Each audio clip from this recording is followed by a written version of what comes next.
Hello student, आज मैं आप लोगों को कक्षा 12 के विद्यार्थी यूनिट 5 नया जो टॉपिक है मैं उसका वीडियो लेकर आई हूँ। इसमें आपकी जो 5वीं यूनिट है पारिस्थितिकी एवं पर्यावरण, ये आपकी सबसे लास्ट की यूनिट है और इससे बहुत सारे प्रश्न बोर्ड में प्रत्येक साल पूछे जाते हैं। ये यूनिट आपकी 14 नंबर की है। इससे पहले मैंने जो यूनिट पढ़ाई थी आप लोगों को वो भी आपकी 14 नंबर की थी। वो विथ क्वेश्चन प्रैक्टिस मैंने उसको फिनिश करवा दिया है।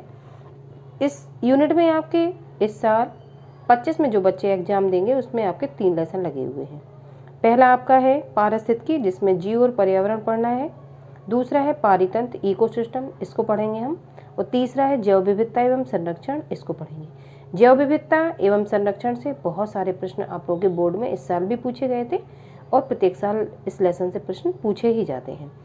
इकोसिस्टम आपका ये रिमूव था पिछले साल, लेकिन इस साल ये इकोसिस्टम ऐड हो गया है तो हम लोगों को इसको भी पढ़ना है। आप जो यूनिट 5 आपकी है उस यूनिट का नाम इकोलॉजी, ऑर्गेनिज्म एंड एनवायरनमेंट, इसमें 3 लेसन हम लोगों को पढ़ने हैं। तो पहला लेसन आपका पारिस्थितिकी जीव और पर्यावरण है। ये लेसन का जो टॉपिक है इस पर मैं आज चर्चा करूँगी। तो जीव और पर्यावरण में सबसे पहले हम समष्टि के बारे में समझेंगे। समष्टि है क्या, और इससे एक लॉन्ग क्वेश्चन आता है आपका। लेक्चर खत्म होने के बाद मैंने इस टॉपिक से कितने प्रश्न अभी तक बोर्ड में पूछे गए हैं उनको भी इसमें ऐड किया हुआ है। आइए देखते हैं। समष्टि, इंग्लिश में इसी को पॉपुलेशन कहते हैं, किसी विशेष भौगोलिक क्षेत्र में किसी दिए गए समय पर निवास एवं परस्पर प्रजनन करने वाली समान जाति के जीवधारियों के समूह को उस जाति की समष्टि कहते हैं। कहने का मतलब क्या हुआ, किसी स्थान पर एक निश्चित समय में निवास करने वाले जीव और आपस में प्रजनन, समान जाति के जो जीव होते हैं वो आपस में प्रजनन क्रिया भी करते हैं, तो उस समूह को, जो जीवधारियों का समूह है, उसको हम समष्टि या पॉपुलेशन के नाम से जानते हैं। अब इतनी बड़ी आपको परिभाषा नहीं याद हो सकती तो मैंने दूसरी भी इसमें लिखी हुई है, आइए देखते हैं। अर्थात एक ही समय में एक ही स्थान पर रहने वाले एक ही जाति के जीवों के समूह को जनसंख्या या समष्टि कहते हैं। तो जो जनसंख्या है उसी को हम समष्टि या पॉपुलेशन के नाम से जानते हैं। तो या तो आप ऊपर वाली जो आपकी डेफिनेशन है ये तैयार कर लीजिए, या फिर 2 लाइन की ये है ये तैयार कर लीजिए। समष्टि क्या है इस पर नोट लिखने के लिए आता है। समष्टि के बारे में बताइए। तो समष्टि क्या है, एक ही समय में एक ही स्थान पर रहने वाले एक ही जाति के जीव जो होंगे उनका जो ग्रुप होगा उसको हम जनसंख्या समष्टि के नाम से जानते हैं। आगे समष्टि के गुण क्या है, प्रॉपर्टीज ऑफ पॉपुलेशन। ये लॉन्ग क्वेश्चन में आपके कम से कम 4 गुण पूछे जाते हैं। किसी भी पॉपुलेशन के 4 गुण बताइए या प्रॉपर्टीज बताइए पॉपुलेशन की क्या है। तो कई सारे इसमें गुण दिए गए हैं, लेकिन जो आपके 4 इम्पॉर्टेंट हैं वो आपके शॉर्ट क्वेश्चन में ही पूछे जाते हैं। तो 4 तो हमें मोस्टली तैयार ही करना है। अगर आप 4 से ज़्यादा तैयार कर सकते हैं तो वो और भी अच्छी बात है। आप किसी भी समष्टि में निम्नलिखित गुण पाए जाते हैं। पहला, समष्टि का आकार व घनत्व वो कैसा है। जन्म दर कितनी है, कितने जीव जन्म ले रहे हैं। मृत्यु दर, कितने जीव मरे हुए हैं या मर रहे हैं। आयु संरचना क्या है और समष्टि वृद्धि क्या है। तो मैंने 4 नोट डाउन किए हैं क्योंकि 4 ही इंपॉर्टेंट है और 4 से ज़्यादा अभी तक नहीं पूछे गए हैं और इन्हीं पे आपके शॉर्ट बनते हैं। तो पहली हेडिंग, समष्टि का आकार व घनत्व क्या है, पॉपुलेशन साइज एंड डेंसिटी। देखते हैं। किसी भी निश्चित क्षेत्र की समष्टि में जीवों की संख्या कभी भी स्थिर या एक जैसी नहीं होती। निश्चित बात है, किसी भी स्थान पर जब समष्टि निवास कर रही होती है तो जीवों की संख्या या तो बढ़ती है या तो घटती है। ऐसा नहीं है कि वो उसकी समष्टि की जो जनसंख्या है वो स्टेबल रहे, ऐसा नहीं होता है। अतः किसी स्थान पर इकाई क्षेत्र में निश्चित समय पर उपस्थित एक ही जाति के कुल सदस्यों की संख्या को समष्टि घनत्व कहते हैं। क्या मतलब हुआ, इकाई समय में एक निश्चित स्थान पर समान जाति के जीवों की जो संख्या होगी उसको हम क्या कहेंगे, समष्टि घनत्व कहेंगे। समष्टि घनत्व को निम्न सूत्र द्वारा प्रदर्शित किया जा सकता है। तो सूत्र ये इम्पोर्टेंट है, ये आपको तैयार रखना है क्योंकि ये शॉर्ट प्रश्न में पूछा जाता है। डी बराबर डेंसिटी, घनत्व को डेंसिटी कहेंगे। डी बराबर एन अपॉन एस, जहाँ पे डी समष्टि का घनत्व होगा, एन कैपिटल एन बराबर जीवों की कुल संख्या को प्रदर्शित करेगी और एस क्षेत्र को प्रदर्शित करेगा। क्षेत्र मतलब एरिया। तो ये सूत्र भी आपको याद रखना है, और जो मैंने आपको परिभाषा ये बताई हुई है, ये परिभाषा आप अगर पूरी नहीं तैयार कर सकते हैं तो बस इतनी सी परिभाषा आप लोग तैयार करेंगे। यहाँ से किसी भी स्थान पर इकाई क्षेत्र में निश्चित समय पर उपस्थित एक ही जाति के कुल सदस्यों की संख्या को समष्टि घनत्व कहते हैं। इतनी परिभाषा आप तैयार करेंगे जो अंडरलाइन मैंने की हुई है, और जो सूत्र आपका है ये सूत्र आप लोग तैयार करेंगे, और सूत्र में डी क्या है, एन क्या है, एस क्या है, इसको आप डिनोट करेंगे। अब दूसरी आपकी हेडिंग है जन्म दर। तो किसी समष्टि में हमें जन्म दर भी पता होनी चाहिए, कितने जीव जंतु हैं जो जन्म ले रहे हैं प्रतिवर्ष। तो बर्थ रेट या इसी को हम नेटिलिटी के नाम से जानते हैं। किसी समष्टि में नए जीवों के उत्पन्न होने की दर को ही जन्म दर कहते हैं। तो आपको इतनी जो मैं अंडरलाइन बता रही हूँ ये बस इतना तैयार करना है। जन्म दर में समष्टि के सदस्यों की संख्या को वृद्धि के रूप में प्रकट किया जाता है। जैसे एग्जाम्पल के द्वारा हम समझते हैं, यदि किसी समष्टि में 5000 सदस्य वहाँ एक वर्ष में 50 नए सदस्य उत्पन्न होते हैं तो मानव जन्म दर 10 व्यक्ति प्रति 1000 प्रति वर्ष होगी। तो जो जन्म दर बढ़ रही है उसको में हम 50 नए सदस्यों को और ऐड कर देंगे, तो इस हिसाब से हम जन्म दर को निकाल सकते हैं जो बढ़ी हुई है वो। किसी समष्टि में पारिस्थितिक जन्म दर को निम्नलिखित सूत्र द्वारा प्रदर्शित किया जा सकता है। B बराबर delta capital N small n upon capital N into delta T। तो V बराबर बर्थ रेट, जो जन्म दर होगी उसको हम बर्थ रेट से डिनोट करेंगे, और कैपिटल N प्रारंभिक जीवों की संख्या होगी, तो जो कैपिटल N होगी प्रारंभिक जीवों की संख्या को प्रदर्शित करेगी। स्मॉल n समष्टि में नए जीवों की संख्या को प्रदर्शित करेगी, और T दिया गया वो समय को प्रदर्शित करेगा। तो इस तरीके से हम बर्थ रेट का सूत्र डालकर, जन्म दर का सूत्र डाल के इस तरीके से नए बड़े हुए जीवों की संख्या को निकाल सकते हैं। अगली तीसरी हेडिंग है आपकी मृत्यु दर, या तीसरा आपका समष्टि का विशेष गुण। मृत्यु दर को डेथ रेट या मोर्टेलिटी कहते हैं। अब परिभाषा देखिए, किसी समष्टि में इकाई समय में मरने वाले व्यक्तियों की संख्या को मृत्यु दर कहते हैं। तो बस जो मैंने अंडरलाइन दी बस आपको उतनी परिभाषा तैयार करनी है। मृत्यु दर भी दो प्रकार की होती है, न्यूनतम मृत्यु दर और पारिस्थितिक या वास्तविक मृत्यु दर। तो वास्तविक मृत्यु दर इस पे एक शॉर्ट आता है, इंपॉर्टेंट है। न्यूनतम मृत्यु दर ये नहीं पूछा गया है, इसे विशिष्ट मृत्यु दर भी कहते हैं। अब पारिस्थितिक या वास्तविक मृत्यु दर क्या है? निश्चित वातावरणीय दशाओं में किसी समष्टि में मरने वाले जीवों की वास्तविक संख्या वास्तविक मृत्यु दर कहलाती है। तो इकाई समय में मरने वाले जीवों की जो वास्तविक संख्या होगी उसको हम क्या कहेंगे? मृत्यु दर। किसी भी समष्टि में इकाई समय में जन्म दर व मृत्यु दर के अनुपात को ही जैव सूचकांक कहते हैं। तो आपका प्रश्न ये बोर्ड में पूछा जा चुका है, जो जैव सूचकांक क्या है?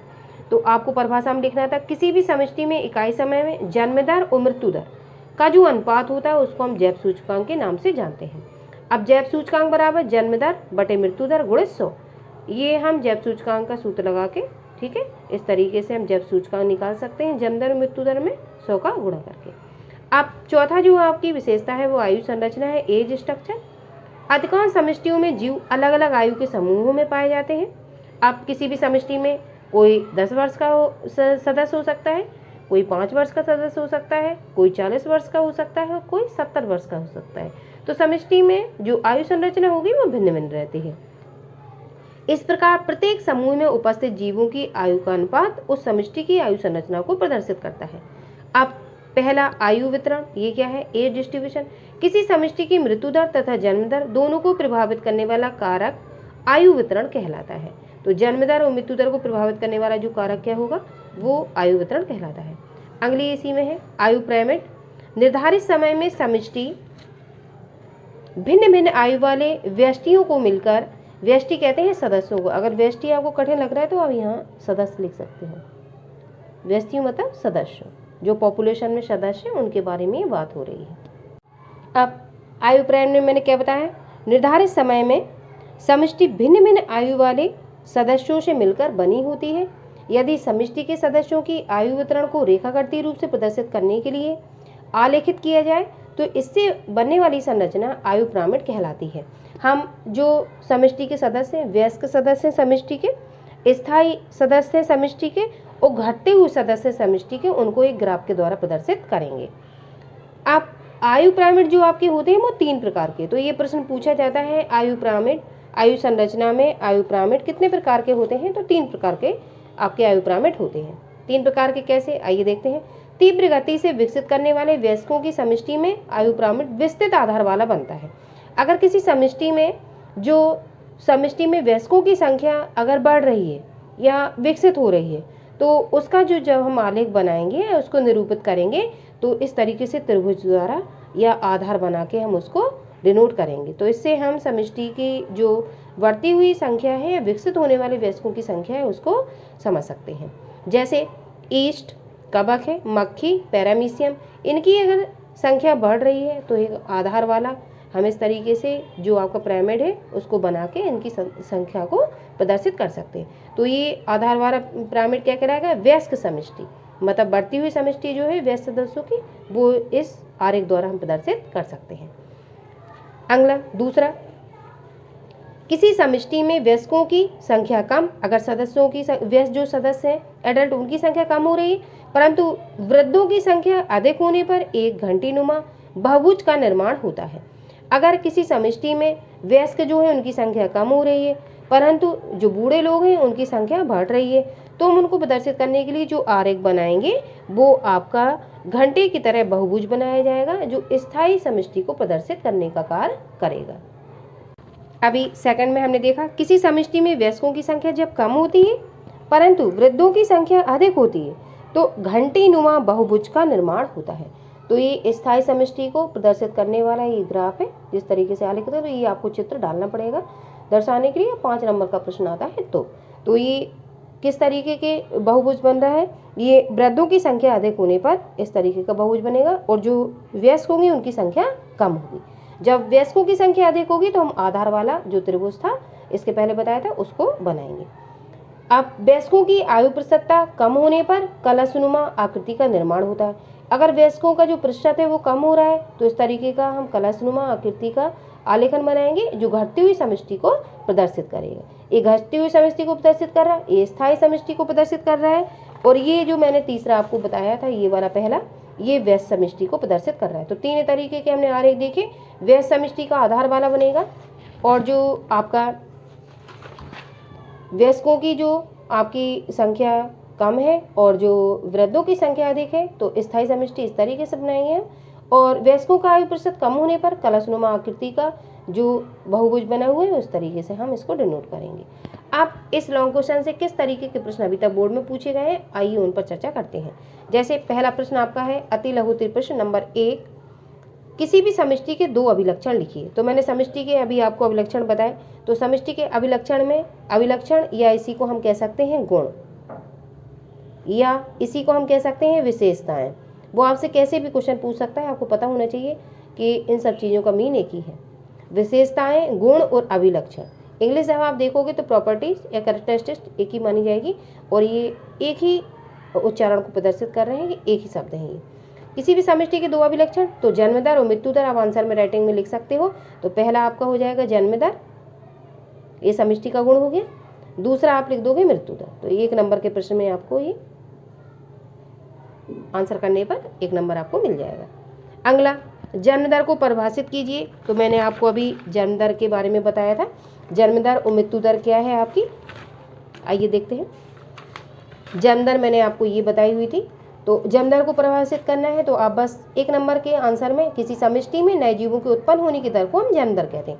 बस इतना अगर आप लिख देंगे 1 लाइन तो आपको 1 नंबर बोर्ड में पूरा मिलेगा। अगला क्वेश्चन देखिए, जैव सूचकांक किसे कहते हैं। तो मैंने अभी आपको नोट्स में जैव सूचकांक पढ़ा है, ये बोर्ड में पूछा गया प्रश्न है आपका।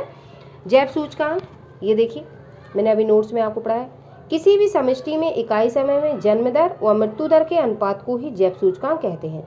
जैव सूचकांक बराबर जन्म दर बटे मृत्यु दर गुणित 100। इतना अगर आप लिख देंगे तो 1 नंबर आपको पूरा बोर्ड में मिलेगा। अगला क्वेश्चन देखते हैं, कलसाकार आयु पिरामिड कब बनता है। तो अभी मैंने चर्चा की है आप लोगों से, ये देखो चित्र बना हुआ है। कलसाकार वयस्कों की आयु प्रतिशतता कम होने पर कलशनुमा आकृति का निर्माण होता है और ये आप चित्र बता देंगे घटती हुई समष्टि।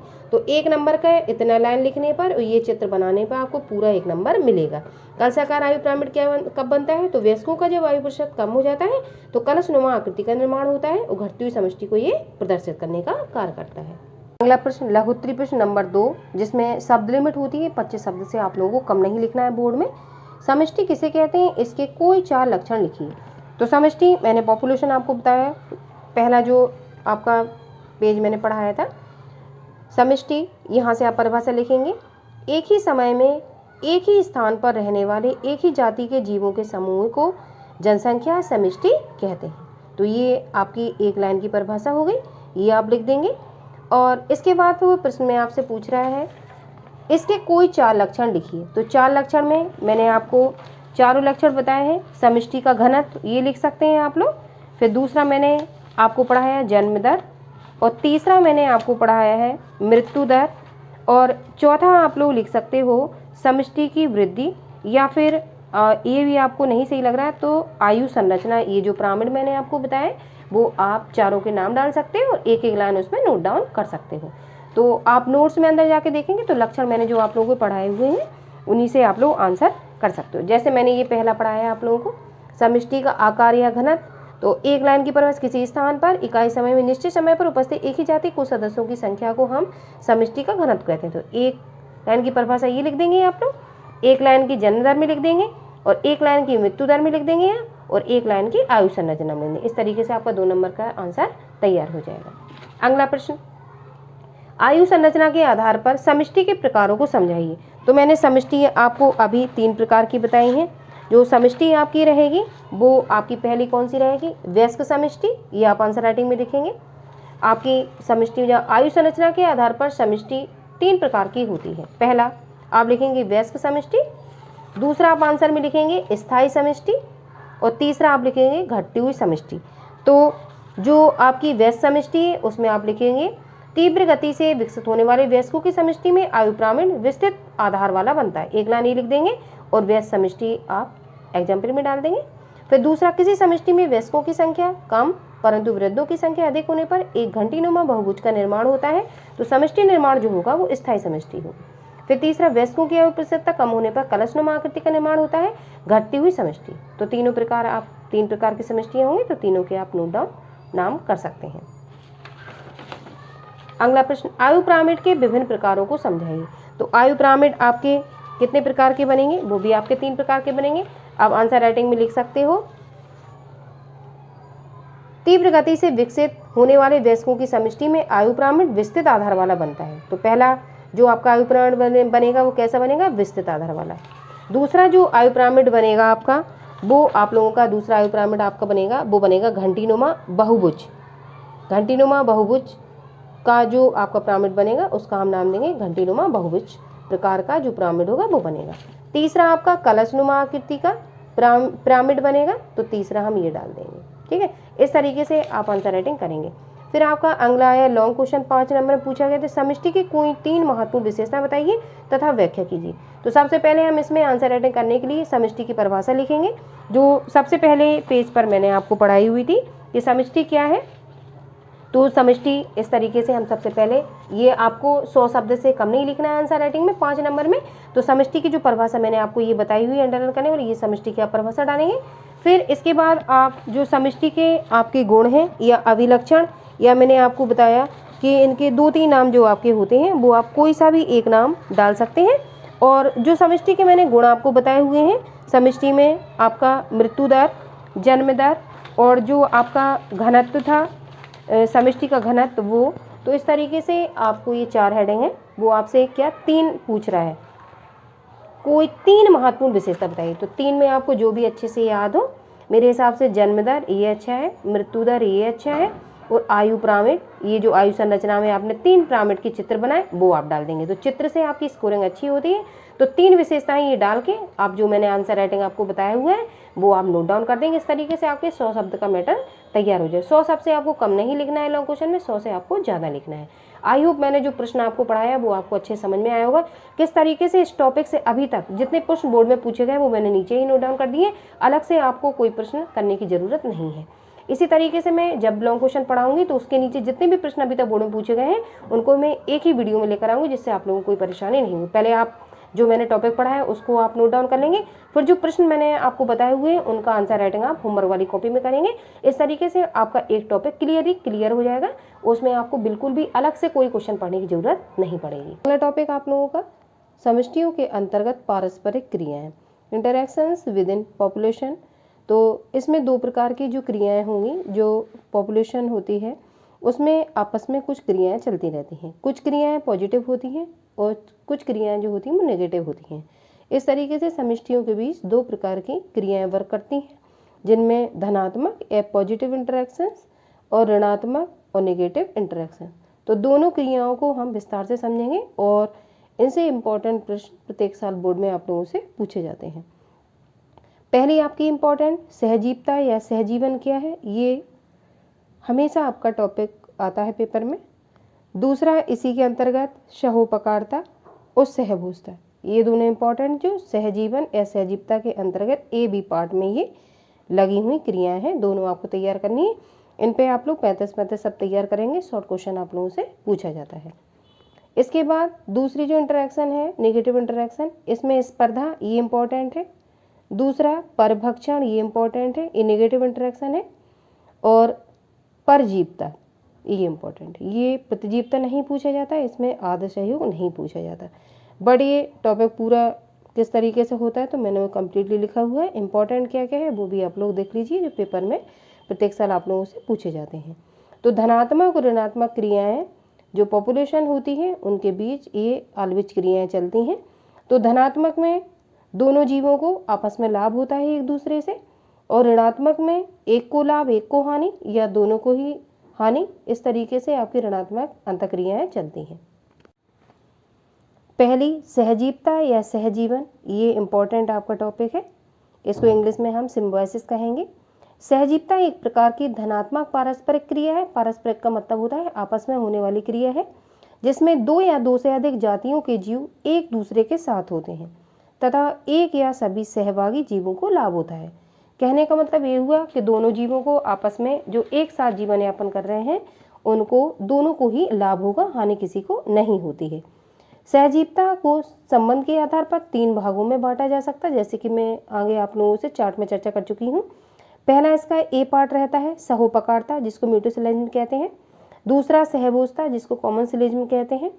और तीसरा आदि सहयोग, जिसको प्रोटो कोऑपरेशन कहते हैं। ये तीनों आपकी धनात्मक सहजीवता जो टॉपिक है उसके अंतर्गत, या सहजीवन जो है उसके अंतर्गत ये तीनों टॉपिक आपके आते हैं। तो सहजीवता का क्या मतलब हुआ, एक प्रकार की ऐसी धनात्मक पारस्परिक क्रिया, मतलब आपस में जो जीव जंतु होते हैं उनके बीच में होने वाली ऐसी क्रिया है जिसमें दोनों जातियों को एक दूसरे से लाभ पहुंचता है और एक साथ वो जीवन यापन करते हैं। अब ए पार्ट में सहोपकारता, ये भी आपसे टॉपिक पूछा जाता है। सहोपकारता किसके अंतर्गत आता है, धनात्मक के अंतर्गत या ऋणात्मक के अंतर्गत। तो आपको पता होना चाहिए सहोपकारता, सहभोजता, आदि सहयोग, ये तीनों ही क्रियाएं आप लोगों की धनात्मक जो आपकी क्रियाएं हैं या सहजीवन जो क्रिया है धनात्मक के अंतर्गत, उसके अंतर्गत ये आती है।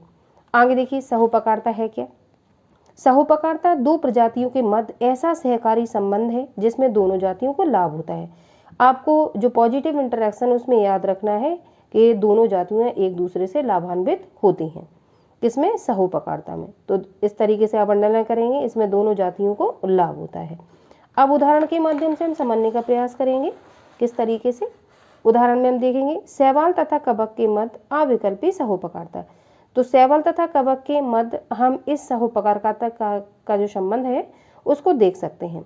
सहोपकारता का जो सर्वोत्तम उदाहरण है वो लाइकेन के रूप में पाया जाता है। लाइकेन प्रायः कवक तथा शैवालों का स्थायी संगठन होता है।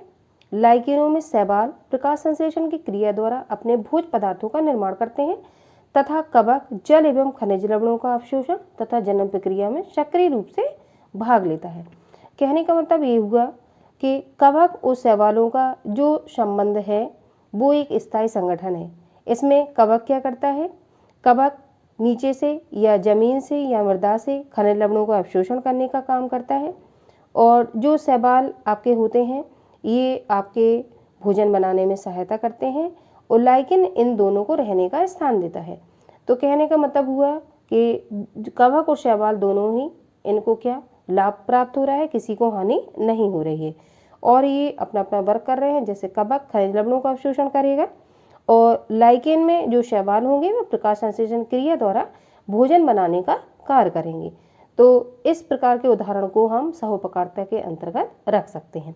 अब ये पहला उदाहरण आपको अगर कठिन लग रहा है तो दूसरा वाला एग्जाम्पल भी मैंने लिखा हुआ है। दूसरा वाला एग्जाम्पल आप लोगों को सरल लगता है तो एक कोई एग्जाम्पल आपको तैयार करना है, दोनों नहीं तैयार करने। नाइट्रोजन फिक्सेशन, नाइट्रोजन स्थिरीकरण का जो कार्य होता है, अनेक फलीदार पौधों की जड़ों में ग्रंथिल रचनाएं पाई जाती हैं। जैसे फलीदार प्लांट में आप जो लेगुमिनेसी प्लांट्स होते हैं या लेगुमिनेसी फैमिली के प्लांट्स होते हैं जिसमें आपकी मटर या दालें वगैरह आती हैं, तो उसमें जो फलीदार पौधे होते हैं उनकी जड़ों में नोड्यूल्स पाई जाती हैं। उन नोड्यूल्स में क्या होता है, नाइट्रोजन को स्थिर करने का काम जो जीवाणु होता है राइजोबियम, जिसका पूरा नाम है राइजोबियम लेगुमिनोसोरम, ये पाया जाता है। आप लोगों को पता होगा कि जो प्लांट होते हैं वो डायरेक्ट नाइट्रोजन को एब्जॉर्ब नहीं कर पाते हैं, तो वो इन्हीं जीवाणु के माध्यम से जो नाइट्रोजन को फिक्स करने का कार्य होता है वो राइजोबियम जीवाणु करता है। और इस राइजोबियम जीवाणु नाइट्रोजन को देने का कार्य करेगा प्लांटों को, और प्लांट उसको क्या भोजन देने का कार्य करेगा। इस तरीके से दोनों को एक दूसरे से फायदा पहुंचता है या लाभ होता है। तो ऐसे एसोसिएशन को हम पॉजिटिव इंटरेक्शन के अंतर्गत या हम सहोपकारिता के अंतर्गत रखेंगे। कोई आप एक परिभाषा जिसमें आप, फिर से मैं रिपीट करती हूँ, दोनों जातियाँ एक दूसरे से लाभान्वित होती हैं, किसी को हानि नहीं होती है। और एग्जाम्पल में आप नाइट्रोजन फिक्सेशन का या फिर जो मैंने एग्जाम्पल आपको लाइकेन कवक और शैवालों का बताया उसको आप रख सकते हैं। अब इसमें आपको राइजोबियम याद रखना पड़ेगा एग्जाम्पल देने के लिए, और इसमें आपको शैवाल और कवक का जो संबंध है उसको याद रखना पड़ेगा। अब अगली जो आपकी परिभाषा है सहभोजता, इसको हम कॉमन सिलिज्म कहेंगे। इसमें परिभाषा देखते हैं। यह दो जीवों के मध्य होने वाली ऐसी पारस्परिक क्रिया है जिसमें एक प्रजाति को तो लाभ होता है जबकि दूसरी प्रजाति अप्रभावित रहती है। कहने का मतलब हुआ एक को लाभ होगा बट दूसरे को हानि नहीं रहेगी, और वो कैसी, आपकी अप्रभावित रहेगी। अर्थात उसे ना तो कोई लाभ होता है और ना ही कोई हानि होती। ऐसा संबंध क्या कहलाता है, सहभोजता कहलाता है। तो जब आप पेपर में इसका आंसर राइटिंग करेंगे तो इस तरीके से आप अंडरलाइन देंगे, जिसमें एक प्रजाति को तो लाभ होता है जबकि दूसरी प्रजाति अप्रभावित रहती है। अर्थात उसे ना तो कोई लाभ होता है और ना ही कोई हानि होती है। ऐसा संबंध क्या कहलाता है, सहभोजता कहलाती। जबकि मैंने आगे आपको बताया उसमें जो सहभोजता थी उसमें क्या था, सहभोजता में दोनों को ही लाभ हो रहा था, और सहभोजता में जो सहोपकारिता थी उसमें क्या था, दोनों को ही लाभ हो रहा था। जबकि सहभोजता में क्या है, एक को लाभ हो रहा है और दूसरी जाति कैसी, अप्रभावित है, ना ही उसको लाभ पहुंच रहा है ना ही हानि पहुंच रही। अब इसका उदाहरण के माध्यम से समझने का प्रयास करते हैं। जो क्लैडोफोरा आपकी शैवाल है कि एक जाति घोंगे के खोल पर उगती है, इससे वह एक स्थान से दूसरे स्थान पर पहुंच जाती है। तो क्लैडोफोरा क्या है, एक शैवाल है जो आपका घोंगा होता है पाइला, उसके बॉडी पर ये शैवाल उगाती है। इससे शैवाल एक स्थान से दूसरे स्थान पर पहुंच जाती है चल के। घोंगे को इससे कोई लाभ या हानि नहीं होती क्योंकि शैवाल प्लांट है और शैवाल चल के नहीं जा सकता है, लेकिन घोंगे के कुल पे उगाने से वो एक स्थान से दूसरे स्थान पर आसानी से पहुंच जाती है और घोंगे को भी इससे कोई लाभ या हानि नहीं होती है। अब दूसरा उदाहरण भी मैंने डाला हुआ, कोई एक उदाहरण आपको तैयार करना है जो भी आपको सिंपल लगता है। मैंने दो उदाहरण दिए हैं प्रत्येक आपके जो भी परिभाषा मैंने बताई है उसमें। दूसरा आपका है अधिपादप। अधिपादप का मतलब है ऐसे प्लांट जो किसी के सहारे से उगते हैं। आइए देखते हैं, एपीफिटिक प्लांट्स कहते हैं इनको। पादप जगत में अधिपादप बेपादप है जो स्वपोषी होते हैं। स्वपोषी का मतलब आउटोट्रॉफिक, जो अपना भोजन बनाने में स्वयं सक्षम होते हैं और इनमें क्लोरोफिल प्रेजेंट होता है, परंतु दूसरे पादपों पर उगते हैं। जैसे आर्किड। आर्किड क्या है, एक जड़ का नाम है, इसका प्रमुख उदाहरण है। कई पादप ऐसे होते हैं जो दूसरे प्लांट के सहारे से उगते हैं और अब लेकिन फिर भी वो दूसरे पर डिपेंड नहीं होते, ना उनको कोई हानि पहुंचाते हैं और वो स्वयं स्वपोषी होते हैं। तो ऐसा उदाहरण कौन सा है, आर्किड का जो प्लांट है या जड़ है वो है। अगला तीसरी जो आपकी परिभाषा है आद्यसहयोग, जिसको प्रोटो कोऑपरेशन कहेंगे। यह दो जातियों के बीच ऐसा संबंध है जहां दोनों जीव लाभ की अवस्था में हो या ना हो परंतु हानि की अवस्था में नहीं होते। ना ही किसी को लाभ होता है ना ही किसी को हानि होती। तो परिभाषा में थोड़ा सा डिफरेंस है, तो ये आप लोगों को याद रखना है। आप एग्रिड पक्षी के माध्यम से हम समझते हैं। एग्रिड पक्षी जो गाय भैंस आदि के झुंडों के मध्य रहता है, वह चौपायों के ऊपर बैठकर एक स्थान से दूसरे स्थान पर पहुंचता है। चौपाए जो कैटल्स होते हैं जानवर, उनके लिए बोला गया है, परंतु साथ ही चौपायों की त्वचा के ऊपर उपस्थित किलनी या जूं से छुटकारा दिलाता है। कहने का मतलब है कि जो आपका ऑक्स पिकर है जो चौपाओं के शरीर पर रहता है। वो लाल चोंच वाली एक चिड़िया होती है जिसमें जो गाय भैंस आदि मवेशी होते हैं उनकी पीठ पर बैठकर ये उनकी त्वचा पर जो परजीवी उपस्थित होते हैं जू वगैरह उनको खाने का कार्य करती है। इस प्रकार से इन पक्षियों को भोजन भी मिल जाता है क्योंकि एक स्थान से दूसरे स्थान पर ये चौपाओं की पीठ पर बैठकर पहुंच जाते हैं और जो चौपाई या कैटल से उनको परजीवियों से या किल्लियों से छुटकारा भी मिल जाता है। तो ना तो इसे आप लाभ की अवस्था कह सकते हैं ना ही हानि की अवस्था आप इसे कह सकते हैं। इस तरीके से आदि सहयोग में आपके जो परिभाषा रहेगी इसमें दोनों जातियां कैसी रहती हैं, ना तो लाभ की स्थिति में रहती हैं और ना ही हानि की स्थिति में रहती हैं। इसमें मैंने एक एग्जाम्पल दिया है। दूसरा एग्जाम्पल आप लोग, ये मेरे हिसाब से सिंपल था। दूसरे एग्जाम्पल में आप लोग अगर समझना चाहें तो एक समुद्री एनीमोन और क्लाउन मछली होती है। तो समुद्री एनीमोन और क्लाउन मछली की जो दंश स्पर्शक होते हैं उनके बीच में क्लाउन मछली जो होती है वो रहती है। दंश स्पर्शक क्या करते हैं, इस कारण क्लाउन मछली को न केवल परभक्षियों से सुरक्षा दिलाती है अपितु भोजन के लिए एक भौगोलिक स्तर से दूसरे भौगोलिक स्तर में ये पहुंच जाती है, जबकि एनीमोन पर इसका कोई प्रभाव नहीं पड़ता है। कहने का मतलब है क्लाउन मछली और समुद्री एनीमोन, तो समुद्री एनीमोन में दंश कोशिकाएं होती हैं, दंश स्पर्शक होते हैं, इससे ये विष का रिसाव करती है। तो कोई भी जो क्लाउन मछली को परभक्षी जो खाने का प्रयास करते हैं तो ये परभक्षियों से उनकी सुरक्षा हो जाती है बॉडी की, और एक स्थान दूसरे स्थान पर आपकी क्लाउन मछली होती है वो समुद्री एनीमोन की पीठ पर इधर से उधर पहुंच जाती है। तो इस तरीके से ना ही किसी को लाभ होता है ना ही किसी को हानि होती है। मेरे हिसाब से मैंने जो एग्जाम्पल एग्रेट पक्षी का दिए हुए वो सिंपल है, वो इजीली आप लोगों को तैयार भी हो जाएगा। इस तरीके से जो पॉजिटिव इंटरेक्शन के 3 एग्जाम्पल्स थे तो मैंने उनको बताने का प्रयास किया और विथ एग्जाम्पल मैंने उसको बताया है। तो तीनों में से कोई एक टॉपिक आपको जरूर पेपर में मिलता है। आई होप इसको आप लोग तैयार कर लेंगे तो आप लोगों को बहुत हेल्प मिलेगी। ऋणात्मक पारस्परिक क्रियाएं, ऋणात्मक या नेगेटिव इंटरेक्शन, इसमें एक जाति को लाभ होता है और दूसरी जाति को हानि होती है। किसी भी जैव समुदाय में रहने वाली प्रजातियों के जीव अपने लाभ के लिए दूसरे जीवों के साथ पारस्परिक क्रिया करते हैं। पारस्परिक मतलब आपस में। इस पारस्परिक क्रिया में दूसरे जीव की हानि हो जाती है। इसका मतलब हुआ एक जीव को फायदा होगा और दूसरे जीव को नुकसान होगा। इसी कारण इस पारस्परिक क्रिया का नाम ऋणात्मक या नेगेटिव इंटरेक्शन रखा गया है। अब नेगेटिव इंटरेक्शन में उदाहरण आपको याद रखने हैं, स्पर्धा, कंपटीशन, परभक्षण, प्रेडेशन तथा परजीवता। ये 3 आपके कोर्स में लगी हुई हैं, आपको तीनों ही तैयार करनी, जिसमें आपकी स्पर्धा, कंपटीशन ये और परभक्षण ये 2 मोस्ट इंपॉर्टेंट है, इनसे प्रश्न आता ही है। आइए स्पर्धा पे चर्चा करते हैं। क्या है स्पर्धा या कंपटीशन? स्पर्धा एक ऋणात्मक अंतःक्रिया है। अब नेगेटिव इंटरेक्शन का ये उदाहरण है स्पर्धा, तो कैसी? एक नकारात्मक या ऋणात्मक अंतःक्रिया है। अंतःक्रिया मतलब अंदर से होने वाली प्रक्रिया जो तब उत्पन्न होती है जब 2 या 2 से अधिक सदस्य भोजन, स्थान, जल, प्रजनन, रिप्रोडक्शन अन्य संसाधनों को प्राप्त करने के लिए प्रयास करते हैं। तब आपकी ऋणात्मक अंतःक्रिया में स्पर्धा प्रक्रिया होगी जब 2 जीव आपस में भोजन के लिए, स्थान के लिए, जल के लिए, रिप्रोडक्शन के लिए और अन्य साधनों के लिए आपस में प्रतिस्पर्धा करते हैं। आगे देखिए, जीवों के मध्य होने वाली स्पर्धा को 2 भागों में बांटा जा सकता है। तो आपको परिभाषा में स्पर्धा क्या है? एक ऋणात्मक अंतःक्रिया है जो कब उत्पन्न होती है? जब 2 सदस्य आपस में बहुत सारी चीजों के लिए प्रतिस्पर्धा करते हैं या कंपटीशन करते हैं, तब आपकी ऋणात्मक प्रतिस्पर्धा या स्पर्धा क्रिया होती है। और इस क्रिया को हम 2 भागों में बांट सकते हैं, अंतरजातीय स्पर्धा इंटर स्पेसिफिक कंपटीशन, दूसरा अंतरजातीय स्पर्धा इंटर स्पेसिफिक कंपटीशन। ऐसा कंपटीशन जो इंटर स्पेसिफिक है वो तो समान जातियों के बीच प्रतिस्पर्धा करेगा, और इंटर स्पेसिफिक कंपटीशन जो होगा अंतरजातीय वो भिन्न भिन्न जातियों के बीच ये कंपटीशन करेगा। तो ये परिभाषा आपको याद रखनी इंपॉर्टेंट है, ये प्रश्न पूछे जाते हैं।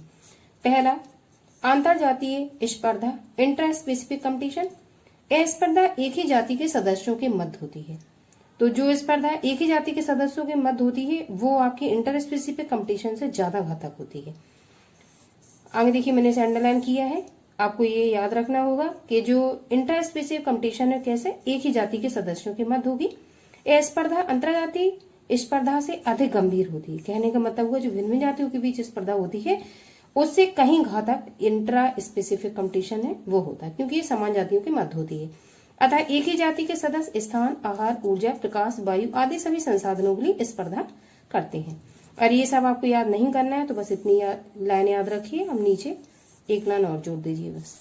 अगली अंतरजातीय स्पर्धा इंट्रा स्पेसिफिक कंपटीशन। एक मिनट, ये इंटर स्पेसिफिक है और ये ऊपर जो मैंने पढ़ा है वो इंटर स्पेसिफिक है। इंटर स्पेसिफिक का मतलब है भिन्न भिन्न जातियों के बीच होने वाला कंपटीशन। दो भिन्न भिन्न जातियों की प्रजातियों के मध्य होने वाली स्पर्धा को हम अंतरजातीय स्पर्धा कहते हैं। तो बस ये दो लाइनें आपको अलग अलग डेफिनेशन में याद रखनी है। इंटर स्पेसिफिक भिन्न भिन्न जातियों के बीच होगा और इंट्रा स्पेसिफिक आपका एक ही जाति के सदस्यों के मध्य होगा। इस प्रकार की स्पर्धा में एक प्रजाति अधिक सफल होती है तथा दूसरी प्रजाति को नुकसान होता है। उदाहरण के द्वारा इसको समझने का प्रयास करते हैं। कृषि के अंतर्गत खेत में खरपतवार, वीड्स, खनिज खाद, जलक्रिय फसली पादपों के साथ स्पर्धा करते हैं। इस कारण फसल उत्पादन में भारी कमी आती है। जब कृषि के अंतर्गत कोई खरपतवार उगाता है तो निश्चित बात है दोनों में स्पर्धा होती है, दोनों प्लांटों में। दूसरी क्रिया परभक्षण, जिसको हम प्रेडेशन कहेंगे। परभक्षण भी एक प्रकार की नेगेटिव इंटरेक्शन है। परभक्षण एक प्रकार की ऐसी ऋणात्मक पारस्परिक क्रिया है जिसमें एक जीवधारी को परभक्षी कहते हैं, किसी दूसरे जीव को भक्ष कहते हैं। परभक्षी जीव सदैव भक्ष को खाता है। जैसे शेर को आप परभक्षी कह सकते हैं और भक्ष जिसको हम प्रे कहते हैं इसको आप हिरण कह सकते हैं। इस उदाहरण से आप समझ सकते हैं परभक्षी जो किसी को खाता है या किसी का भक्षण करता है। तो परभक्षी जो किसी को खाता है, भक्ष जो किसी के द्वारा खाया जाता है। तो मैंने आपका परभक्षी शेर और भक्ष, शेर किसको खाता है? हिरण को। तो किसको फायदा हुआ? शेर को फायदा हुआ और हिरण का नुकसान हुआ। तो एक को फायदा और एक को नुकसान, क्रिया क्या कहलाएगी? परभक्षण। परभक्षी जीव सदैव भक्ष को खाता है। भक्ष मतलब हिरण और परभक्षी शेर। आप दूसरे उदाहरण से समझने का प्रयास करते हैं। जैसे टिड्डा, मेढक, सर्प और बाज। इकोसिस्टम में मेढक किसको खाता है? टिड्डे को। मेढक को कौन खाता है? सर्प। सर्प को कौन खाता है? बाज। तो टिड्डे को नुकसान हो रहा है और मेढक को फायदा हो रहा है क्योंकि टिड्डा उसका भोजन है। सर्प को फायदा हो रहा है क्योंकि मेढक सर्प का भोजन है और मेढक को नुकसान हो रहा है। जबकि बाज को फायदा हो रहा है क्योंकि सर्प बाज का भोजन है और सर्प को नुकसान हो रहा है क्योंकि वो खाया जा रहा है। तो सर्प को आप भक्ष कह सकते हो और इसको हम बाज को परभक्षी कह सकते हैं। इसमें हम मेढक को भक्ष कह सकते हैं और सर्प को हम परभक्षी कह सकते हैं। इसमें टिड्डे को हम भक्ष और मेढक को हम परभक्षी कह सकते हैं।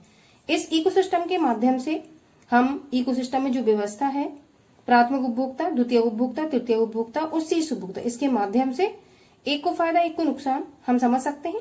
या किसी जंगल में शेर के द्वारा हिरण का खाया जाना, तो शेर को फायदा और हिरण को नुकसान, इस माध्यम से भी हम परभक्षण क्रिया को समझ सकते हैं। अब दूसरे एग्जाम्पल से कीटभक्षी जो पादप होते हैं उनके माध्यम से समझने का प्रयास करते हैं। कोई एक एग्जाम्पल आप लोग तैयार करना, दोनों नहीं तैयार करने हैं। परभक्षी पादप, कीटभक्षी पादप। अनेक पादपों में नाइट्रोजन की कमी होती है। ये पादप अपने लिए कार्बनिक पदार्थों का निर्माण तो स्वयं कर लेते हैं, परंतु नाइट्रोजन की कमी को पूरा करने के लिए ये अपनी विशेष संरचनाओं द्वारा कीटों का भक्षण करते हैं। ऐसे पादप कीटभक्षी पादप कहलाते हैं। मतलब कीड़ों को जो पादप होते हैं कीटभक्षी वो खाते हैं, तो पादपों को फायदा हुआ क्योंकि वो नाइट्रोजन की आपूर्ति करेंगे अपनी, और कीटों को नुकसान हुआ। अब इसमें एग्जाम्पल में ड्रोसेरा, नेफेंथी जिसको हम घटपानी कहते हैं, एक कीटाहारी पौधे हैं आपके। तो प्रश्न कई बार पूछा गया है, दो कीटाहारी पौधों के नाम लिखिए, तो ड्रोसेरा और नेफेंथी, इसको आप याद रख सकते हैं। अब मैंने दो एग्जाम्पल से आपको समझाने का प्रयास किया है प्रेडेशन की क्रिया को, जिसमें आप कोई एक एग्जाम्पल याद रखेंगे। तीसरी आपकी है परजीवता, जिसको हम इंग्लिश में पैरासिटिज्म कहते हैं। विषमपोषी जीवधारी जो जीवित पोषी के शरीर से आहार प्राप्त करते हैं परजीवी कहलाते हैं, तथा इस घटना को हम परजीवता कहते हैं। अधिकांश जीवाणु और कवक इस श्रेणी में आते हैं। जैसे मच्छर ने या जुए ने किसी व्यक्ति के खून को चूसा, तो इस क्रिया को हम परजीवता के अंतर्गत रख सकते हैं। परजीवियों को सामान्यतः दो भागों में बांटा जा सकता है। यहाँ से भी प्रश्न आपका पूछा गया है कि परजीवी कितने प्रकार के होते हैं। तो एक प्रकार के परजीवी जो आंशिक परजीवी हैं, थोड़े टाइम के लिए ही किसी पर परजीवी रहते हैं। वे परजीवी जो अपने परपोषी पर आंशिक रूप से निर्भर करते हैं, आंशिक मतलब थोड़े वक्त के लिए या थोड़े समय के लिए, आंशिक परजीवी कहलाते हैं। दूसरा, स्थायी परजीवी, परमानेंट पैरासाइट। कई परजीवी ऐसे होते हैं जो जीवन भर के लिए परजीवी बने रहते हैं किसी के ऊपर, ये स्थायी रूप से जीवन भर परजीवी बने रहते हैं। जंतु परजीवी दो प्रकार के होते हैं, अंतः परजीवी और दूसरा बाह्य परजीवी। इन दोनों पे प्रश्न पूछा गया है कि परजीवी कितने प्रकार के होते हैं, तो आप लिखोगे दो प्रकार के। अंतः परजीवी जो बॉडी के अंदर रहकर अपना पोषण प्राप्त करते हैं, और बाह्य परजीवी जो बॉडी के बाहर रहकर पोषण प्राप्त करते हैं, वो बाह्य परजीवी कहलाते हैं। अब अंतः परजीवी एंडोपैरासाइट, ये परजीवी परपोषी के शरीर में अंदर रहते हैं तथा इन्हें अपने जीवन चक्र को पूरा करने के लिए सामान्यतः एक या दो मध्यस्थ पोषकों की आवश्यकता होती है, जैसे गोल कृमि, फीता कृमि, ये बॉडी के अंदर रहकर अपना जीवन यापन करते हैं, इसलिए इसको हम अंतः परजीवी के नाम से जानते हैं। दूसरा, बाह्य परजीवी एक्टोपैरासाइट, ये परजीवी जंतु या पादपों के शरीर की सतह पर चिपककर पोषण प्राप्त करते हैं, जैसे पिस्सू, जू, लीच आदि। तो ये आपके बाह्य परजीवी कहलाएंगे। इस तरीके से हमने धनात्मक क्रियाएं पॉजिटिव इंटरैक्शन, ऋणात्मक क्रियाएं नेगेटिव इंटरैक्शन, दोनों को विस्तार से समझा और इससे बाहर प्रश्न आपके बोर्ड में नहीं जाएगा। ये लेसन जो मैंने आपको पढ़ाया है ये कंप्लीट हो चुका है। इसमें जितने भी सिलेबस में टॉपिक आपके इस वर्ष लगे हुए हैं उनको मैंने पूरा पढ़ा दिया है। हेलो स्टूडेंट, कक्षा 12th बायोलॉजी, आप लोगों का जी और समष्टियाँ जो लेसन में पढ़ा रही थी वो लेसन कंप्लीट हो चुका है। उससे पूछे गए जो प्रश्न जो बोर्ड में अभी तक प्रश्न पूछे गए हैं और कौन कौन से प्रश्न पूछे गए हैं वो सारे प्रश्न मैं आज लेकर आई हूँ। अगर आप लोगों ने नोट्स बनाए होंगे तो आप इन क्वेश्चनों का आंसर इजीली कर पाएंगे। आइए देखते हैं। पहला मल्टीपल चॉइस का क्वेश्चन, लाइकेंस में फंगस तंतु पोषण प्राप्त करते हैं। 2019 में प्रश्न पूछा गया था। वायु से, शैवाल से, मिट्टी के कार्बनिक पदार्थों से, उपर्युक्त में से कोई नहीं। तो मैंने आपको ये जो सहजीवन क्रिया पढ़ाई थी या धनात्मक क्रियाओं में जो टॉपिक पढ़ाया था उसमें मैंने आपको बताया था कि लाइकेन में फंगस और ये शैवाल दोनों आपस में रहते हैं, जिसको हम माइकोराइजा कवक मूल के सहसंबंध के नाम से जानते हैं। इस प्रकार से लाइकेंस में फंगस तंतु पोषण प्राप्त करते हैं किससे? शैवाल से, क्योंकि शैवाल में क्लोरोफिल प्रेजेंट होगा और ये अपना भोजन बनाने में स्वयं सक्षम होता है।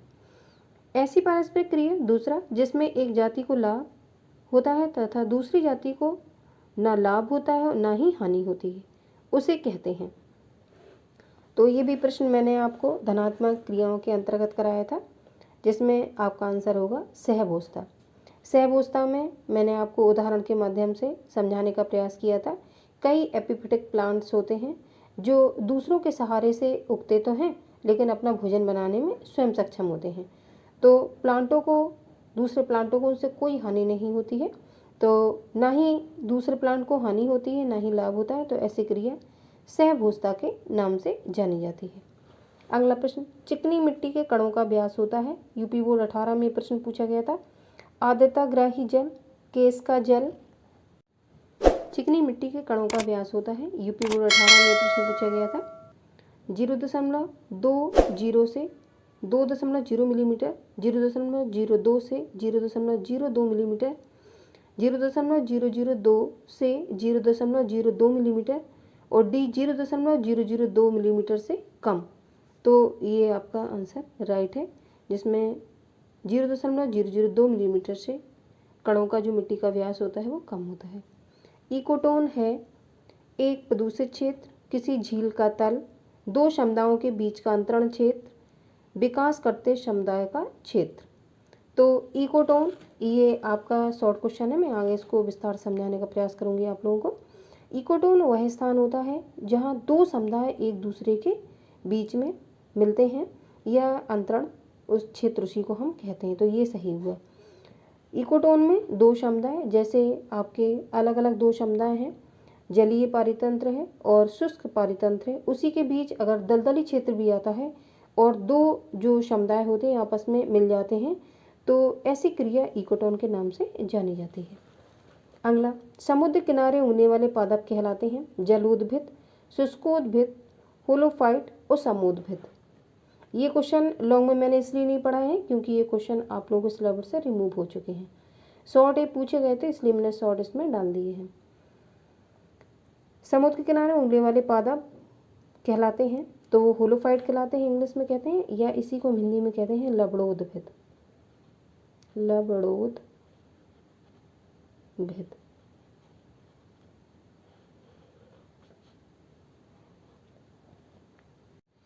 पारिस्थितिक अनुकूलन पाया जाता है 2022 में ये प्रश्न पूछा गया था। जलोद्भिद पौधों में, मरुद्भिद पौधों में, ए तथा बी दोनों में और डी इनमें से कोई नहीं। तो पारिस्थितिक इकोलॉजिकल एडेप्टेशन जो होता है, जलोद्भिद पादप भी अनुकूलन करते हैं और मरुद्भिद पादप भी अनुकूलन करते हैं। मरुद ऐसे प्लांट हैं जीरोफिटिक, जहाँ पे जल की कमी होती है, मिट्टी शुष्क होती है, वहाँ पर ये प्लांट पाए जाते हैं। जैसे नागफनी, या आप राजस्थान में जो शुष्क मिट्टी होती है उसमें प्लांटों को अगर लें आप, तो प्लांट की जो जड़ें होती हैं वो पानी की खोज में नीचे तक चली जाती हैं। तो ऐसे प्लांटों को हम मरुद्भिद या जीरोफिटिक प्लांट कहते हैं। और जलोद्भिद प्लांट आप लोग जानते हो, हाइड्रोफिटिक प्लांट जो जल में पाए जाते हैं। तो पारिस्थितिक अनुकूलन जलोद्भिद पादपों में भी पाया जाता है और मरुद्भिद पादपों में भी पाया जाता है। मतलब मरुद्भिद प्लांट या जीरोफिटिक प्लांट जो शुष्क वातावरण में उगते हैं तो उनको पानी की आवश्यकता होती है, तो उनको भी अनुकूलन दर्शाना पड़ता है। इस तरीके से आपके हाइड्रोफिटिक प्लांट्स एंड जीरोफिटिक प्लांट्स दोनों ही अनुकूलनता दर्शाते हैं। तो सी आंसर सही हुआ, ए तथा बी दोनों। भारत में रामदेव मिश्रा को किस विषय के अध्ययन के जनक के रूप में जाना जाता है? 2023 में प्रश्न पूछा गया था। तो पारिस्थितिकी इकोलॉजी की सबसे पहले जो अध्ययन किया गया था या खोज की गई थी वो आपके रामदेव मिश्रा ने की थी। तो इकोलॉजी, पारिस्थितिकी, ये आंसर आपका सही है। अगला अति लघुत्तम प्रश्न, एक नंबर में आपको एक शब्द या लाइन लिखनी होती है। कीस्टोन प्रजाति के निष्कासन मास से रेगिस्तान हरे भरे चरागाह में बदल सकते हैं। ये 2007 में पूछा गया प्रश्न है। कीस्टोन प्रजातियां वे होती हैं जो वातावरण में बदलाव लाने का कार्य करती हैं। तो कंगारू चूहे जो होते हैं वो, उनके अगर निष्कासन मात कर दिया जाए तो जो रेगिस्तान होता है हरे भरे चरगाहों में बदल सकता है। क्यों? कंगारू चूहे क्या करते हैं, घास को खाकर चट कर जाते हैं। अगर इस प्रजाति को नष्ट कर दिया जाए तो रेगिस्तान में भी जो घास होती है वो पुनः उगाती है। तो ये कीस्टोन प्रजातियां जो होती हैं ये वातावरण में परिवर्तन लाने का कार्य करती हैं। अगला प्रश्न, सहजीवन से आप क्या समझते हैं? यूपी बोर्ड 17 में प्रश्न पूछा गया था। ये 2 अंक में आप लोगों का। तो आपका सहजीवन धनात्मक क्रियाओं के अंतर्गत, आप लोगों को याद होगा पिछले वाले वीडियो में मैंने ये क्रियाएं आप लोगों को बताई थी, जिसमें धनात्मक क्रियाओं में सहजीवता, यह सहजीवन, सहोपकारता, सहभोजता, ये आपके कोर्स में आपको पढ़नी थी। स्पर्धा, ऋणात्मक में परभक्षण और परजीवता, ये मैंने आपको इम्पोर्टेंट बताई थी। 3 नेगेटिव इंटरैक्शन में और 3 पॉजिटिव इंटरैक्शन में। तो इसमें सहजीवन या सहजीवता मैंने आपको पढ़ाया हुआ था, जिसमें मैंने आपको सहजीवन के बारे में लिखने के लिए किस तरीके से आंसर राइटिंग करनी वो भी बताया था। आइए देखते हैं। ये सहजीवता या सहजीवन पे मैंने परिभाषा लिखाई थी। सहजीवता एक प्रकार की धनात्मक पारस्परिक क्रिया है, इसको आप लोग अंडरलाइन देंगे आंसर राइटिंग करने में, जिसमें 2 या 2 से अधिक जातियों के जीव एक दूसरे के साथ होते हैं तथा एक या सभी सहभागी जीवों को लाभ होता है। तो इस क्रिया को हम क्या कहेंगे? सहजीवता या सहजीवन, एक ही बात है। तो आपको आंसर राइटिंग में इतना लिखना है और फिर एग्जाम्पल देने के बाद सहोपकारता, सहभोजता, आदि सहयोग, ये आपको एग्जाम्पल में देना है। तो 25 शब्द का मैटर आप लोगों का लगभग तैयार हो जाएगा इतना लिखने से, और 25 शब्द से आपको ज़्यादा नहीं लिखना होता है 2 नंबर में। अगला प्रश्न, इकोटोन पर टिप्पणी लिखिए। यूपी बोर्ड 7 में प्रश्न पूछा गया था। समुदाय में अनेक ऐसे पारितंत्र होते हैं जो दो पारितंत्रों को आपस में जोड़ते हैं तथा इस क्षेत्र में दोनों पारितंत्रों के जीव मिलते हैं। इस क्षेत्र को संक्रमित क्षेत्र हिंदी में, इंग्लिश में इकोटोन कहते हैं। कहने का मतलब हुआ समुदाय जहाँ पे जातियों, बहुत सारी जातियों के जीव एक साथ रहते हैं और जीवन यापन करते हैं, उसको हम समुदाय कहते हैं। और अनेक आपके ऐसे पारितंत्र बनते हैं, इकोसिस्टम बनता है जिसमें 2 पारितंत्र आपस में जुड़ जाते हैं। एग्जाम्पल के माध्यम से हम समझते हैं, जैसे शुष्क क्षेत्र, कोई भूमि शुष्क है और जलीय पारिस्थितिक तंत्र है वहीं पे, और बीच में दलदली क्षेत्र भी है। तो इस तरीके से 2 जब आपके इकोटोन आपस में या 2 पारितंत्र आपस में जब जुड़ जाएंगे तो इस व्यवस्था को हम इकोटोन के नाम से जानते हैं। अगला प्रश्न, भारत में पारिस्थितिकी के जनक किसे कहते हैं? 2020 में प्रश्न पूछा गया था, तो अभी मल्टीपल चॉइस में भी प्रश्न आया हुआ था। भारत में प्रोफेसर आर मिश्रा को पारिस्थितिकी का जनक कहा जाता है। अगला प्रश्न, दो कीटभक्षी पौधों के नाम लिखिए। यूपी बोर्ड 15 में प्रश्न पूछा गया था। मैंने आपको जब ऋणात्मक क्रियाएं पढ़ाई थी और धनात्मक क्रियाएं पढ़ाई थी तब उसमें ये प्रश्न पढ़ाया था। दो कीटभक्षी पौधे मैंने एग्जाम्पल में आप लोगों को बताया था, डोसेरा और आपका घटपर्णी या पिचर प्लांट जो है आपका वो कीटभक्षी पौधे हैं, और डायोनिया, ये 3 प्लांट आपके कीटभक्षी होते हैं जो कीटों को नाइट्रोजन की आपूर्ति के लिए अपने भोजन में शामिल करते हैं। तो आप नोट्स आप लोगों ने बनाए हुए हैं, वहाँ से देख के आप लोग आंसर राइटिंग करेंगे। मृदा की उर्वरता में साइनोबैक्टीरिया की क्या भूमिका है?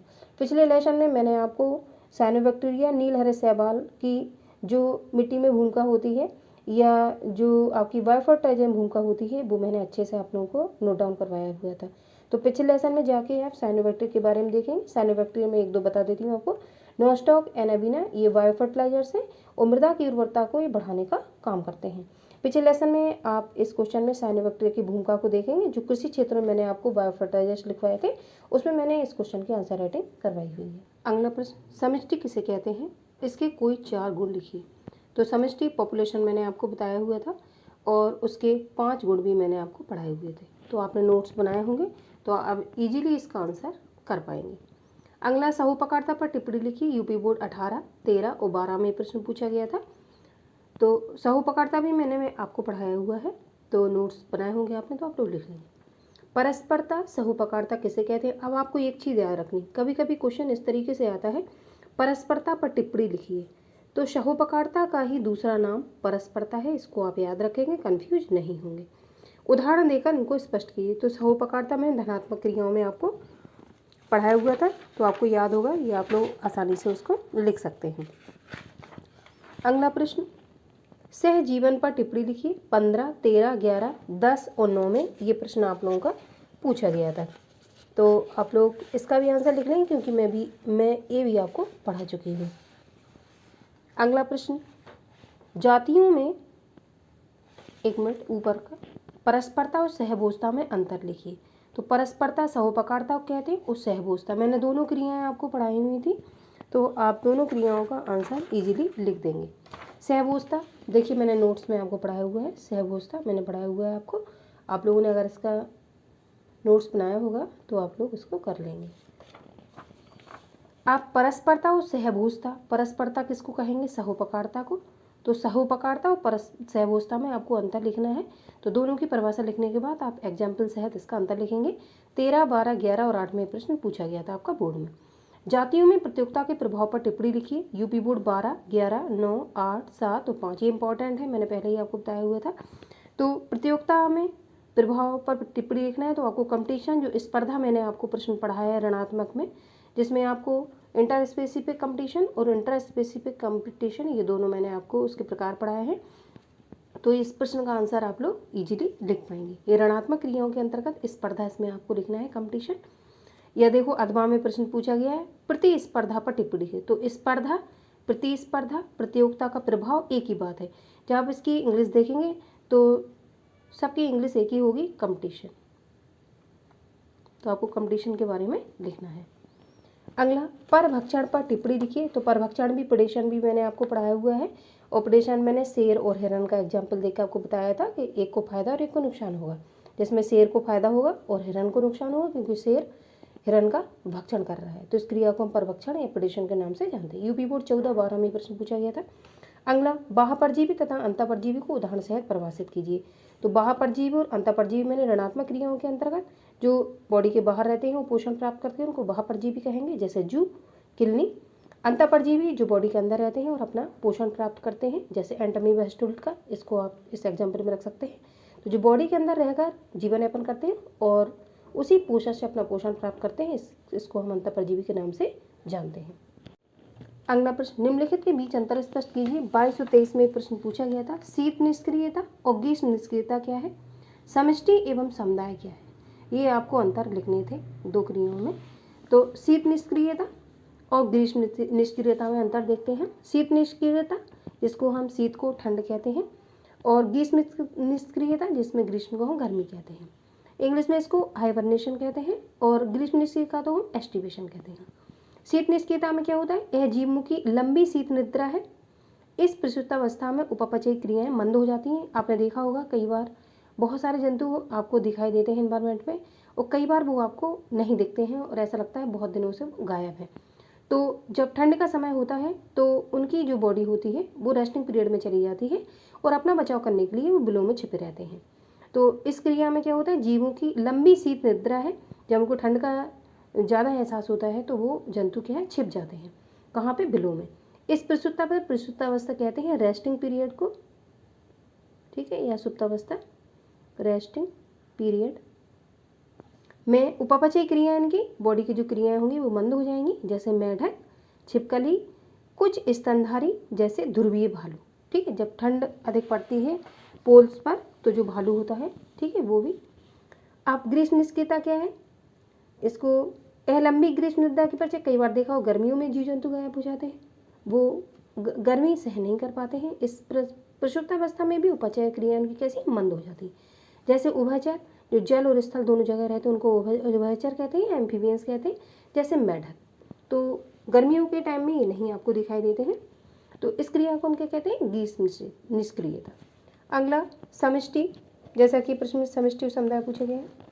समष्टि क्या है, किसी निश्चित भौगोलिक क्षेत्र में दिए गए समय पर रहने वाले एक ही जाति के जीवों की संख्या जो समान संसाधनों का उपयोग अथवा उनके लिए प्रतिस्पर्धा करती है, समष्टि कहलाती है। क्या मतलब हुआ, समष्टि या पॉपुलेशन या जीवों की संख्या, ठीक है, उस व्यवस्था को हम कहते हैं जहाँ पे समान जाति के जीव रहते हैं और सीमित संसाधनों का या समान संसाधनों का यूज करते हैं और आपस में प्रतिस्पर्धा भी दर्शाते हैं।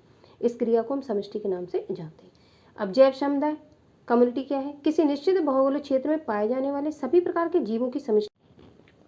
एक समुदाय आपस में पारस्परिक क्रिया करने वाली तथा एक ही पर्यावरण में रहने वाली समष्टियों का समूह समुदाय कहलाता है। कहने का मतलब हुआ, निश्चित भौगोलिक क्षेत्र में सभी प्रकार के जीवों की जब बहुत सारी समष्टियां आपस में मिल जाएंगी तो उस स्थान को आप जैव समुदाय या कम्युनिटी के नाम से जानते हैं। तो या तो आप ये वाली परिभाषा तैयार कर लीजिए, या फिर ऊपर वाली सिंपल लग रही तो ऊपर मैंने अथवा बीच में लिखा हुआ कोई एक तैयार करनी है, तो ये या तो ये। अगला, छद्मावरण को उपयुक्त उदाहरण सहित परिभाषित कीजिए। ये 2022 में प्रश्न आप लोगों से पूछा गया था बोर्ड में। छद्मावरण, कैमोफ्लेज, किसी जंतु द्वारा अपने रंग या आकृति के आधार पर परिवेश में घुल-मिल जाने का ऐसा तरीका जिससे उसे आसानी से पहचाना न जा सके, छद्मावरण कहलाता है। आपने देखा होगा गिरगिट को, कैमलियन को, तो गिरगिट क्या करता है, परिवेश में आने पर अपना रंग परिवर्तित कर देता है, जिसके कारण वो शत्रुओं से बचा रहता है, वो आसानी से उसका शत्रु शिकार नहीं कर पाते हैं। टिड्डे को आपने देखा होगा, टिड्डा भी ग्रीन कलर का होता है, वो भी आसानी से अगर पत्ते पर बैठा हुआ हो या पेड़ पे तो उसको भी आसानी से नहीं पहचाना जा सकता है। इस क्रिया को हम छद्मावरण कहते हैं, जिससे जंतु अपना शिकार होने से खुद को बचा पाते हैं। अब मैंने एक एग्जाम्पल आपको दिया हुआ है, इसमें देखिए उदाहरण। मोनार तितली में विशेष रसायन की उपस्थिति के कारण यह परभक्षियों को स्वाधीन लगती है, इस कारण यह परभक्षियों से बची रहती है। तो मोनार तितली जो होती है उसको जब कोई परभक्षी खाता है तो वो एक रसायन का उद्दीपन करती है, जिससे वो परभक्षियों को ऐसी टेस्टलेस लगती है, जिसके कारण परभक्षी उसको मारता ही नहीं है। इस क्रिया के कारण वो मोनार तितली जो होती है वो परिवेश में सुरक्षित रहती है और शिकारी या शिकार होने से बच जाती है। अगला प्रश्न, बहुऊष्मी तथा आंतरोष्मी में अंतर लिखिए। यूपी बोर्ड 2022 में ये प्रश्न पूछा गया था। बहुऊष्मी एक्जोथर्मिक और आंतरोष्मी एंडोथर्मिक जंतुओं को हम कहते हैं। बहुऊष्मी में क्या होता है, शीत रुधिर वाले प्राणी के शरीर का ताप वातावरण के ताप के अनुसार बदलता रहता है। जो ठंडे रुधिर वाले जंतु होते हैं उनका जो शरीर का टेम्परेचर होता है वातावरण के अनुसार वो क्या उसको चेंज करते रहते हैं। यह उपापचयी ऊष्मा के बजाय पर्यावरण से प्राप्त ऊष्मा पर निर्भर करते हैं। ये प्रायः शीत और ग्रीष्म निष्क्रियता के फलस्वरूप प्रतिकूल वातावरण में भी जीवित रहते हैं, जैसे उभयचर जो जल और स्थल दोनों स्थानों पर पाए जाते हैं, सरीसृप, रेप्टाइल्स वर्ग के जंतु आदि प्राणी, ये आपके बहुऊष्मी या एक्जोथर्मिक जंतु कहलाएंगे। और जो एंडोथर्मिक जंतु होंगे वो गर्म रुधिर वाले प्राणियों के शरीर का ताप वातावरणीय ताप से प्रभावित नहीं होता है। ये शरीर की उपपचय क्रियाओं द्वारा प्राप्त ऊष्मा से अपने शरीर का ताप नियमन करते रहते हैं। जैसे पक्षी, ये गर्म रुधिर वाले होते हैं और अपने बॉडी के टेम्परेचर के अनुसार एनवायरनमेंट के टेम्परेचर को ये ठीक है सह पाते हैं। और स्तनीय वर्ग के प्राणी, और इसी में आपका मनुष्य आ जाएगा। मनुष्य भी गर्म और ठंडी सभी जो आपके टेम्परेचर होते हैं उनको सहने में सक्षम होता है। तो इस क्रिया को जो गर्म द्रव वाले प्राणी होते हैं और शरीर का ताप वातावरण के ताप से प्रभावित इनका नहीं होता है। ये शरीर की उपपचय क्रियाओं द्वारा प्राप्त ऊष्मा से अपने शरीर के ताप का नियमन करते रहते हैं। इसमें एग्जाम्पल में आपको पक्षी याद रखना है, एवीज, स्तनी वर्ग के प्राणी और मनुष्य भी इसी में आ जाएगा। ठीक है, तो मनुष्य आंतरोष्मी या एंडोथर्मिक जंतु है। बहुऊष्मी में जो शीत रुधिर वाले जंतु रहेंगे वो वातावरण के ताप के अनुसार बदलते रहते हैं। ऐसे जंतुओं के आपको उदाहरण याद रखने हैं। जो एक्जोथर्मिक जंतु हैं, उभयचर, सरीसृप वर्ग के प्राणी आदि। और जो एंडोथर्मिक जंतु उसमें पक्षी, स्तनी वर्ग और मनुष्य आ जाएगा आपका। ये लेसन आपका फिनिश हो चुका है विथ थ्योरी और विथ जो आपके PYQ क्वेश्चन थे जो यूपी बोर्ड में पूछे गए, मैंने सारा कुछ करा दिया। इसके बाद मैं नया लेसन आपका इकोसिस्टम पढ़ाऊंगी, इस यूनिट का सेकंड लेसन जो है। आप लोग नोट्स बनाते जाइए। आप जिस तरीके से मैं आपको पढ़ा रही हूँ, अगर आप डेली नोट डाउन करते हैं और PYQ जो मैं सॉल्व करवा रही हूँ वो भी आप करते हैं, तो आपको कहीं से कुछ भी पढ़ने की ज़रूरत नहीं पड़ेगी। 65 नंबर का पेपर मैं आपको यहीं से फंसवाऊँगी। 4-5 नंबर की मैं गारंटी नहीं दे सकती हूँ, लेकिन 65 नंबर से ऊपर का प्रश्न पत्र आपका यूपी बोर्ड में मेरे पढ़ाने से ही फंसेगा, जिस तरीके से मैं पढ़ा रही हूँ आप लोग।